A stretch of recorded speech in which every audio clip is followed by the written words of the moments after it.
안녕하세요. 저는 인천에 살고 있는 50대 중반의 여자입니다. 사연들을 읽어보다 저도 정말 막장 드라마에서만 보던 황당한 일 겪은 적 있어 이렇게 글을 남겨봅니다.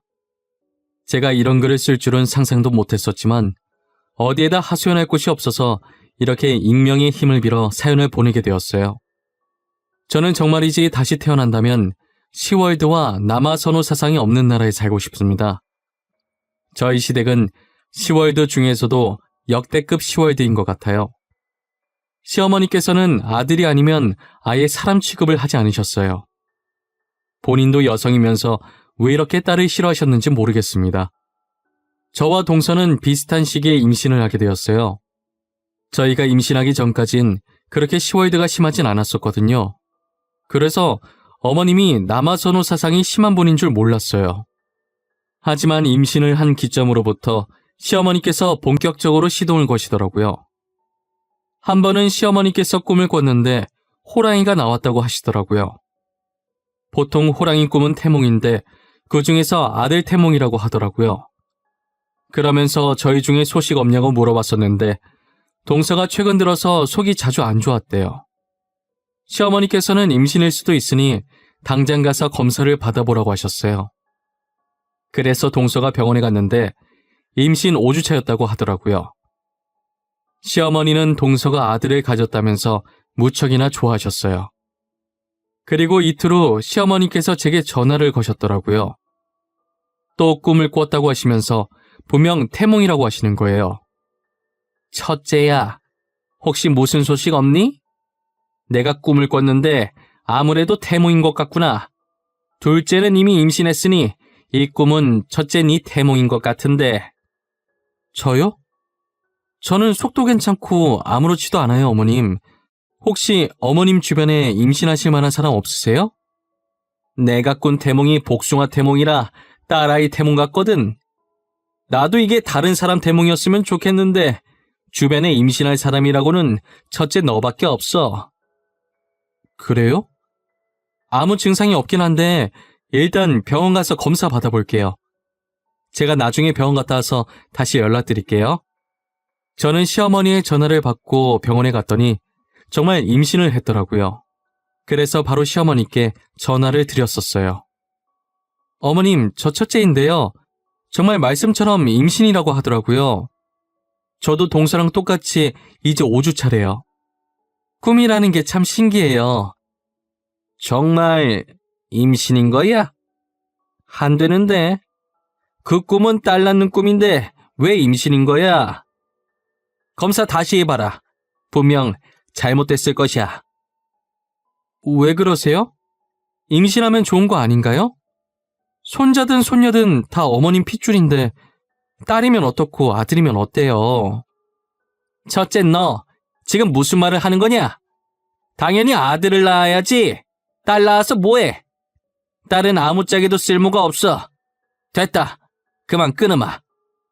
저는 임신을 했다고 하자 시어머니께서 목소리가 변하는 걸 느끼고 불안했어요. 그리고 설마 하던 일이 저에게 일어나고 말았어요. 제사를 하든 명절이 오든 아들 가진 동서는 아무것도 손도 대지 말라고 하더니 필요한 모든 일은 딸을 가진 저에게 다 시키시더라고요. 임신하고 첫 명절이 다가왔을 때였어요. 전날부터 시어머니께서 저를 불러서 음식을 만들어야 한다고 당장 오라고 하더라고요. 저희는 이때까지 명절 당일 아침에 시댁으로 갔었단 말이에요. 그런데 이번에는 전날부터 오라고 난리시더라고요. 시어머니의 호출에 시댁에 갔더니 모든 음식을 정말 저보고 다 하라고 하시더라고요. 몸이 조금 약해서 임신 중에 무리하면 안 된다는 말을 들었던 저는 시어머니께 말씀드렸었죠. 어머님, 제가 몸이 약해서 병원에서 임신 중에 무리하면 안 된다고 하더라고요. 그래서 이 많은 음식을 저 혼자서 하긴 무리가 있을 것 같아요. 뭐라고? 너 지금 뭐라 그랬어? 그럼 이 음식들 다 나보고 하라는 말이냐? 임신한 게 뭐가 대수라고. 나도 임신했을 때 이런 거 다 하고 그랬어. 아니 어머님, 저희 원래 당일 아침 일찍 와서 다 같이 음식 만들었잖아요. 근데 이번엔 왜 저 혼자 하라고 하시는 거예요? 동서도 있잖아요. 딸 가진 주제에 왜 이렇게 말이 많아? 시애미가 하라면 군말 않고 하는 거지. 그리고 네 동서는 귀한 아들 가졌는데 몸 조심해야지. 우리 손주 떨어지면 어떡하려고 일을 시키니? 어떤 말을 해도 시어머니와는 말이 통하지 않을 것 같아서 그냥 포기하고 음식을 만들기 시작했어요. 음식을 다 만들고 나니 무리하긴 했는지 아랫배가 살살 땡기더라고요. 다행이라고 해야 하는 건지 시댁이랑 저희 집이랑 가까워서 음식 만들어 놓고 곧바로 집에 와서 쉬었어요. 그러다 명절 당일이 되니까 전날 혼자 고생해서 그런지 몸이 말이 아니더라고요. 남편은 제 상태를 보더니 자기가 말 잘하겠다고 집에서 쉬고 있으라고 하더라고요. 이제 눈 좀 붙이려고 하는데 휴대폰에 전화가 얼마나 오던지 불이 날 지경이더라고요. 손가락 까딱하기도 힘들어서 계속 무시하려고 했는데 안 받으면 받을 때까지 할 기세더라고요. 그래서 누군지도 확인 못하고 받았는데 받자마자 시어머니의 찢어지는 목소리가 제 귀를 강타했어요. 너 지금 시애미가 만만해? 글 조금 했다고 아프다는 핑계 대고 안 와? 나랑 어디 한번 해보자는 거야? 당장 집으로 튀어와! 어머니, 말씀은 바로 하셔야죠. 제가 일을 조금 하다니요. 홀몸도 아닌데 거기 있는 많은 음식들 다 저 혼자서 만들었어요. 저 진짜 몸이 안 좋아요. 시애미가 말하는데 말대답을 따박따박해? 네 애미가 그렇게 가르치든? 어디서 이런 싸가지 없는 게 우리 집안에 들어온 거야? 죄송한데요. 저 진짜 못 가요. 그리고 제 욕하는 건 상관없는데 저희 엄마 욕하지 마세요. 어디 가서 욕먹을 짓 하신 적 없는 분이세요. 이게 진짜 미쳤나? 야, 당장 안 와? 내가 너네 집 다 엎어버리기 전에 당장 와! 저는 결국 어쩔 수 없이 안 쑤시는 곳이 없는 몸을 이끌고 시댁으로 향했어요. 제가 시댁에 들어서자마자 시어머니에게 뺨을 맞고 쓰러졌어요. 남편은 놀라서 이게 무슨 짓이냐고 시어머니한테 소리치고 난리였죠. 저는 얼얼한 뺨을 붙잡고 가만히 앞을 봤는데 동서가 거실에서 과일을 먹으면서 저를 쳐다보고 있더라고요. 그리고 저와 눈이 마주치자 시어머니를 말릴 생각도 하지 않고 조용히 제 눈을 피하더니 과일을 마저 먹더라고요. 어떻게 똑같이 임신을 했는데 이렇게 대우가 다른지 눈물이 나더라고요. 남편은 저를 일으켜 세우고 그대로 시댁에서 나왔어요. 몸도 안 좋다면서 여길 왜 왔어? 내가 잘 말해준다고 했잖아. 엄마도 당신 어제 고생 많았다는 말만 하고 아무 말 안 하던데 갑자기 왜 저렇게 화를 내시지? 고생 많았다고 했다고? 나 참. 어머니가 글쎄 나한테 전화해서 시어머니 만만하게 보냐고 우리 엄마 욕까지 하면서 당장 오라고 소리를 질렀어. 뭐? 엄마가 진짜 그랬단 말이야? 언제 통화하셨지? 내가 잠시 나갔을 때 전화하셨나? 내가 당신 아프다고 했을 땐 진짜 별 반응 없으셨어. 지금 내가 딸 가졌다고 저러시는 거야. 동서는 아들 낳았다고 업고 다니시려고 하고 어제도 나 혼자서 그 음식들 다 만들었어. 뭐? 그게 진짜야? 홀몸도 아닌 사람한테 엄마 진짜 왜 저래? 요즘 시대에 딸이면 어떻다고 저러냐고. 시어머니께서는 처음에 남편한테 안 그런 척하면서 뒤에서 저를 구박하려고 했었나 봐요. 근데 가족들 다 보는 앞에서 제 뺨을 때린 뒤로는 대놓고 구박하기 시작하더라고요. 명절이 지나고 한 달 뒤 시아버님 제사가 있었어요. 그때도 저만 먼저 불러서 음식을 하라고 시키시더라고요. 저는 이제 무념무상으로 음식을 만들고 있었어요. 한참 제가 음식을 만들고 있을 때 동서가 들어오더라고요. 동서가 문을 열고 들어오자마자 시어머니께서 버선발로 뛰쳐나가서 반기시는 거예요. 걸을 때도 조심조심 걸어야 한다면서 앉을 때도 천천히 앉으라고 유난히시더라고요. 그러더니 저한테 동서 먹을 밥을 차리라는 거예요. 여기서 웃긴 게 뭐냐면 동서는 그런 시어머니의 대우가 나쁘지 않았나 봐요. 전혀 말릴 생각을 안 하고 저만 빤히 쳐다보더라고요. 저는 구박하는 시어머니보다 저러고 있는 동서가 더 미웠어요. 아직 저도 밥을 안 먹어서 배고파 죽겠는데 동서 밥을 차리려고 하니 짜증이 나는 거예요. 그래서 대충 차려줬더니 동서가 다 차린 밥상을 보더니 굳이 시어머니를 불러서 반찬이 이게 다냐고 물어보는 게 아니겠어요? 어머니, 설마 반찬이 이게 다는 아니죠? 저희 애가 갈비찜이 너무 먹고 싶은지 아까부터 계속 갈비찜이 생각나요. 어쩌죠? 아이고, 우리 손주가 갈비찜이 먹고 싶대? 그럼 먹어야지. 첫째야, 정육점에 가서 고기 좀 사와. 그걸로 갈비찜 한번 만들어봐라. 어? 내 말 들은 거야? 어머니, 저도 아직 제사 음식 만드느라 밥을 못 먹었는데 동서 밥까지 차리게 하시는 건 너무한 거 아니에요? 먹고 싶으면 직접 해서 먹으라고 하세요. 네 밥은 네가 알아서 먹었어야지. 당장 고기 안 사러 나가? 명절 때처럼 뺨을 맞아야 정신을 차릴래? 저는 할 수 없이 고기를 사들고 와서 동서 먹일 갈비찜을 만들어줬어요. 그리고 나서 저도 밥 먹고 마저 음식을 만들려고 갈비찜을 퍼려고 했거든요. 그런데 시어머니께서 달려와서 딸 가진 게 뭐가 이쁘다고 고기를 먹냐면서 갈비찜을 통째로 동서 앞에 가져다 놓는 게 아니겠어요? 아직도 갈비찜만 보면 그때 생각이 나서 먹지를 못하고 눈물만 흘려요. 저는 그런 식으로 시집살이를 당했었어요. 동서는 시어머니를 이용해서 자기 손 안 더럽히고 저를 괴롭히고 시어머니께서 저를 괴롭히고 무시할 때마다 방관했고요. 그리고 아이가 태어났는데 저는 제왕절개를 했었고 동서는 자연분반을 했었어요. 시어머니께서 꾸신 꿈대로 저는 딸을 낳고 동서는 아들을 낳았더라고요. 저는 아이가 태어나는 순간까지도 딸 낳아놓고 자연분반도 못했다고 구박을 배로 받았어요. 그 뒤로 시어머니께서는 동서 아들만 손자라고 하고 저희 딸은 쳐다도 보지 않았어요. 당연히 시집살이도 온전히 딸 낳은 제 몫이었고요. 그렇게 저희 애가 10살이 되었을 때쯤이었을까요? 이상하게 제 딸을 보면 계속 동서의 얼굴이 겹쳐 보이기 시작하더라고요. 크면 클수록 정말 동서를 많이 닮아갔어요. 그리고 가족 모임 때마다 동서 아들을 보는데 저희 남편이랑 너무 닮은 거예요. 남편이랑 서방님이 그렇게 닮은 것도 아니었는데 말이에요. 저만 그렇게 느끼는 줄 알았는데 저희 남편도 그렇게 느끼고 있었더라고요. 그래서 저는 몰래 동서가 썼던 빗을 가져와 거기에 있던 머리카락을 가지고 저희 딸과 동서의 친자 확인 유전자 검사를 해봤어요. 결과 나오는 데까지는 이틀 정도 걸린다고 하더라고요. 저는 그 이틀 동안 얼마나 숨막히고 손에 땀이 나던지 시간이 정말 안 갔었어요. 이틀 후 결과를 확인했는데 제 딸과 동서의 유전자가 일치하더라고요. 저는 너무 놀라서 소리도 못 지르고 결과지를 바닥에 떨어뜨리고 남편도 많이 놀랐는지 아무 말도 못하고 움직이지도 못한 채 정말 눈만 꿈뻑거리고 있었어요. 저는 할 말이 있다며 가족들을 죄다 불러 모았어요.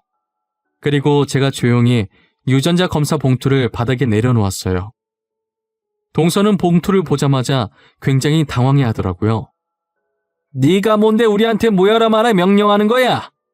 할 말? 무슨 할 말? 어디 드러나 보자. 이 봉투 쪼가리가 뭐 어쨌는데? 동서, 내가 말할까 동서가 말할래? 아무래도 동서는 이게 뭔지 아는 눈치인데 그래도 본인 입으로 말하는 게 모양새가 더 좋지 않겠어? 그래, 우리 둘째가 한번 말해봐. 이게 도대체 뭐길래 이러는 거야?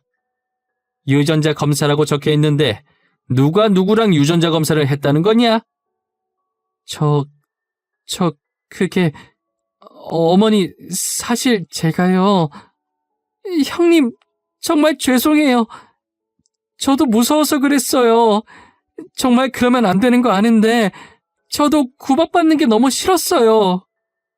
지금 뭐라고 하는 거야? 첫째, 네가 알아듣게 다시 말해봐라. 내가 둘째 말을 도저히 못 알아듣겠구나. 이거 저희 딸이랑 동서 유전자 검사 결과지예요. 아무리 봐도 지우가 동서를 너무 닮은 것 같길래 해봤는데 글쎄 동서랑 지우 유전자가 일치하더라고요. 뭐? 그게 무슨 소리야? 지우랑 둘째랑 유전자가 일치하다니? 그러면 지우가 둘째란 소리니? 그런 거야? 둘째, 네가 입이 있으면 말 좀 해봐라. 죄송해요, 어머님. 저도 어머님 꿈만 믿고 아들인 줄 알았어요. 그런데 제가 딸을 낳았더라고요. 형님 구박받는 거 보니까 저도 당하고 싶지 않아서 그만. 알고 봤더니 분만하고 의사가 동서한테 이쁜 공주님이 태어났다고 했다는 거예요. 그런데 제가 시집살이 당하는 것을 보고 이제 자기가 당할 것 같다는 생각에 무서워서 서방님이랑 짜고 제 아들이랑 자신의 딸을 바꿨다고 하더라고요. 제가 마취가 깨기 전에 서방님이 신생아실에 가서 딸 보는 척 하면서 옆에 나란히 누워있던 제 아들의 발찌와 자신의 딸 발찌를 바꾼 거예요. 시댁 식구들은 이 사실을 알고 난리가 났어요. 동서는 시집살이가 너무 싫었다고 울면서 잘못했다고 빌더라고요. 저는 제 딸이 동서 딸이었다는 건 둘째치고 아이를 낳고도 시어머니 이용해서 저를 괴롭혔었거든요. 이건 본인 행동에 대해 죄책감이라고는 전혀 찾아볼 수 없는 짓인 거잖아요. 솔직히 구박받고 싶지 않은 건 당해본 저도 공감을 해요. 하지만 죄책감도 없이 저를 괴롭힌 걸 생각하면 도저히 동서를 용서할 수 없었어요. 남편이 동서와 서방님에게 정말 단단히 화가 났더라고요. 이때까지 시집살이 때문에 남편이랑 어머님이 많이 싸웠었거든요. 시어머니도 자신을 속였다는 것에 화가 나 있는 상태였어요. 나 절대 이대로 넘어갈 수 없어. 나 너네 당장 고소할 거야. 고소해서 우리 집사람 정신적 피해 보상 받아낼 거니까 준비하고 있어. 아주머님, 정말 죄송해요. 저도 너무 무서워서 그랬어요. 제발 한 번만 봐주세요. 네? 제가 오죽하면 그런 짓까지 했겠어요. 시집살이가 무서워서 지금 범죄를 저지른 거야? 그런 짓 할 때는 뒷일이 무섭지 않듯? 영원히 안 밝혀질 것 같았어? 형, 한 번만 봐줘, 어? 내가 이렇게 빌게. 평생 형이랑 형수님 받들면서 살게. 그러니까 고소만큼은 하지 말아주라. 사과는 나한테 해야 할 게 아니라 네 형수한테 해야 하는 거 아니니? 너네 때문에 안 받아도 될 온갖 구박을 다 받고 산 형수가 불쌍하지도 않아? 사과는 무슨 사과야? 니네 다 꼴보기 싫으니까 당장 내 집에서 나가! 그리고 첫째야, 내가 그동안 너무 미안했다. 어머님 사과는 필요 없어요. 저 다시는 시댁 안 올 생각이거든요.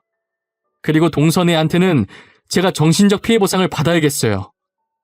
남편과 저는 그 뒤로 동선애를 고소하고 혐의가 유죄로 인정되어 정신적 피해 보상을 받아낼 수 있었고 동서와 서방님은 징역을 살게 되었어요. 그리고 이제껏 제 딸이라고 생각하고 키웠었던 동서 아이는 시어머니께서 키우시고 저희 아들은 다시 남편과 제 품으로 돌아올 수 있게 되었어요. 10년 만에 모든 것이 제자리에 돌아왔습니다. 시어머니께서 동서 아이를 보면 계속 동서가 생각나서 미우셨는지 시댁에 놀러갈 때마다 아이를 쥐잡듯 잡고 계시더라고요. 아이는 여전히 저를 엄마라고 부르며 자기를 괴롭히는 할머니를 피해 제 뒤에 숨곤 했습니다. 그 모습도 못마땅하게 여기시는 시어머니는 아이를 향해 소리를 고래고래 지르시죠. 시어머니께서 소리 지를 때마다 아이는 제 바지가랑이를 잡고 말 잘 들을 테니 제발 자기도 데리고 가라고 울면서 애원을 합니다. 저는 그 모습을 볼 때마다 어찌해야 할지 몰라 얼마나 마음이 아프던지요. 남편과 많이 고민한 끝에 동선애가 나올 때까지만 제가 그 아이를 키우기로 했습니다. 이대로 뒀다간 정말 아이만 힘들어질 것 같았거든요. 솔직히 저 어린아이가 뭘 알겠어요. 아이 입장에선 한순간에 부모가 바뀌어버린 것인데 엄연히 따지고 들면 아이도 피해자잖아요. 그렇게 저희는 2년 동안 아이를 예전처럼 친자식이라고 생각하고 아들과 똑같이 사랑해주며 키웠어요. 하지만 2년 동안 키우게 될 줄 알았던 아이를 저희가 계속 키우게 되었어요. 동선에는 출소하고 아이를 데리고 갔는데 이제 시댁에서 저 대신 동서가 온갖 구박을 다 받으니 자기가 한 짓을 반성하지 않고 괜히 딸아이를 탓하면서 그렇게 못 살게 군다고 하더라고요. 아이가 울면서 도저히 동서랑은 못 살겠다고 하는 통에 어쩔 수 없이 아들과 쌍둥이처럼 키우고 있어요. 다행히 아들이 딸아이를 많이 챙겨주었고 학교를 다닐 때도 떨어지지 않고 꼭 붙어 다녔죠. 동서는 시어머니의 구박을 피하기 위해 기필코 아들을 낳겠다고 다시 아이를 가졌는데 또 여자아이였더라고요. 구박은 배로 늘어났고 결국에 나중에 힘들어지는 건 동서의 딸이었어요. 현재 저희 아들은 의대를 가서 인턴 생활 중이고 딸은 법학과를 다니고 있어요. 딸이 얼마 전에 경찰 공무원 합격을 하고 곧 졸업을 앞두고 있는데 동서가 딸을 찾아갔다고 하더라고요. 경찰 된다는 소식을 듣고는 딸한테 다시 자신과 같이 살자고 했대요. 뻔뻔하게 그래도 자기가 친엄마고 동생도 키워야 하지 않겠냐고 하면서요. 딸은 이제껏 해준 게 뭐가 있냐고 한 번도 동서를 엄마라고 생각한 적 없다고 단칼에 거절했다더라고요. 동서가 몇 번이나 딸을 찾아갔던 것 같았어요. 저도 몰랐었는데 딸이 갑자기 휴대폰 번호를 바꿔서 알게 되었어요. 그러다 딸은 본인이 직접 자신의 친엄마를 신고하는 지경까지 이르렀어요. 자기가 잠시 동서랑 살았을 때가 생각나서 동서를 찾아갔다더라고요. 아니나 다를까 동생도 딸이 당했던 것을 그대로 당하고 있었대요. 혹시나 하는 마음에 동생 옷을 살짝 올렸는데 등에 멍자국이 선명했다더라고요. 그래서 증거 사진으로 다 찍어놓고 병원에 가서 진단도 받아서 동서를 고소했다고 했어요. 고소장을 받은 동서는 이게 무슨 불효냐며 반성은커녕 오히려 교육 차원이었다고 뻔뻔하게 나오더래요. 딸은 그 모습을 보고 역시 사람은 고쳐 쓰는 게 아니라며 혀를 찼다고 하더라고요. 결국 동서는 또다시 징역을 살게 되었습니다. 딸은 동서에게 교도소가 정말 잘 어울린다고 두 번째니까 적응은 잘하겠다며 비아냥거려주고 재판장에서 나왔다고 했어요. 저는 딸에게 동생은 어떻게 할 거냐고 물어본 적이 있었어요. 지우야, 동생을 어떻게 할 생각이니? 너가 키울 생각인 거야? 엄마가 너네 둘이 살 집이라도 알아봐 줄까? 아니야, 엄마. 나 동생이랑 같이 안 살아. 내가 친언니로서 해줄 수 있는 건 여기까지야. 같이 살았던 적 없어서 정도 없는데 뭐.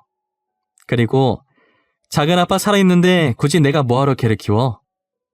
가끔 너 보면 냉정하게 결단 내리는 게 동서 딸이 맞긴 해. 피는 못 속인다는 말을 이럴 때 쓰는 건가 봐? 아, 엄마. 난 엄마 딸이야. 그 아줌마는 모르는 사람이야. 나보고 다시는 그 아줌마 딸이라고 하지 마. 진짜 기분 나빠. 그 피가 지금 내 몸에 흐르는 것도 기분 나쁜데.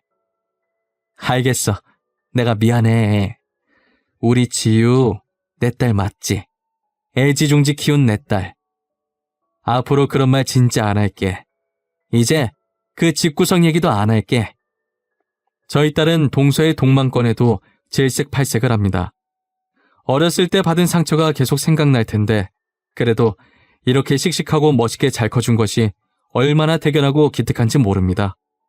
가끔 딸을 안 데리고 왔으면 어쩔 뻔했나 싶을 때가 많아요. 다정하긴 하지만 무뚝뚝한 아들에 비해 딸이 애교도 많고 제가 힘든 걸 딱 알아차리고 기분 좋아지게 해주려고 강아지처럼 제 옆에 꼭 붙어서 제잘제잘 거리고 있거든요. 저는 지금 이대로가 너무 행복합니다. 아들도 딸도 지금처럼만 서로에게 의지하며 잘 지냈으면 좋겠어요. 그리고 동서가 출소했을 땐 제발 정신 좀 차렸으면 좋겠네요. 제 사연은 여기까지입니다. 지금까지 들어주신 모든 분들 올 겨울 사랑하는 사람들과 따뜻하게 보내시고 새해를 맞이하여 하고 싶으셨던 일들 있으시면 두려워하지 말고 해보시길 바랍니다. 그리고 지금 하고 계신 일들도 대박 나시길 기원할게요. 모두 행복하세요. 감사합니다.